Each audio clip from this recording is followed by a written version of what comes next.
All right, haven't shot a video for a little bit because we're waiting on plumbing. The plumbing got done today. Plumber showed up, so what you see here is plumbing dug down into the dirt and the gravel for the slab. So all this can eventually be covered in concrete. So yeah, he showed up this morning. I helped him dig these trench lines so we could get the plumbing in. So this one over here will be for a utility sink, that one there. And then this one here will be for a bathroom sink and a clean out in case we get this plug. You can clean it out. This will be for the toilet right here. Where is it? Oh yeah, there it is. This is a vent. This guy here. And then this will be for the shower, and it's covered with a bucket right now just to protect it. But that's the pipe.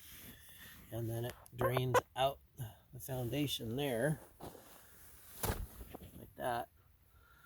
So from this board here down, concrete will come up to this level. So this will all be full of concrete. And our plumbing will be covered in concrete. And we got our waistline. So that is good stuff. The other thing we did, interestingly enough, is this thing right here is it says fire only, which is kind of funny because you put water in it, so it's actually water only, but for fire only. So we ironically debated about whether we should bring this home last night, and we did, and it's a good thing we did because I could put water in that tank and then unroll. Where am I at here? This hose. There's a hose there.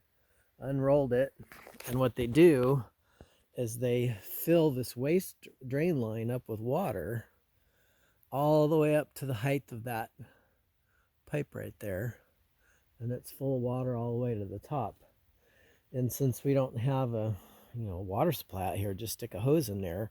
That would have meant 5-gallon buckets. That would have meant I would have had to got 5-gallon buckets from the creek down there, which is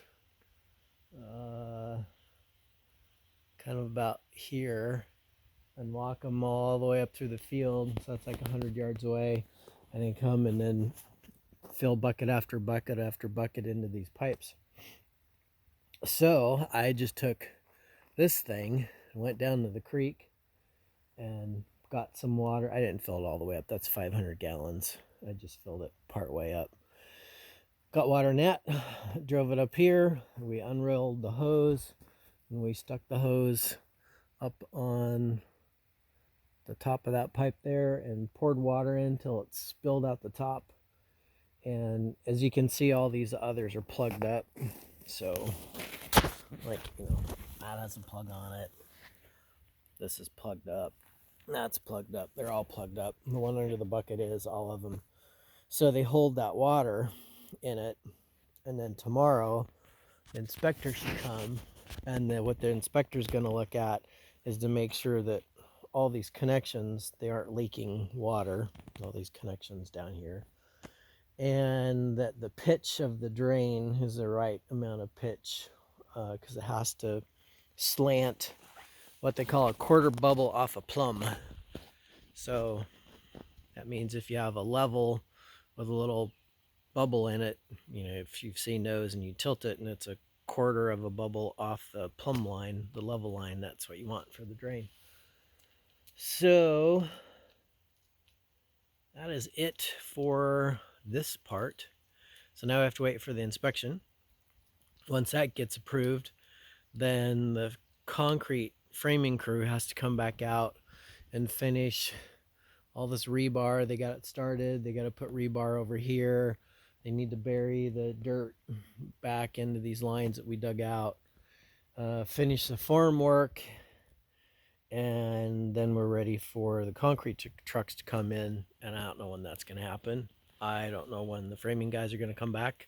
The inspector's supposed to come tomorrow. If he says yes, everything's good, then we schedule the framing crew to come back, and I don't know how far that is out. So I don't know if I'll be doing another video tomorrow or in a week. Who knows? We'll see. Bye for now.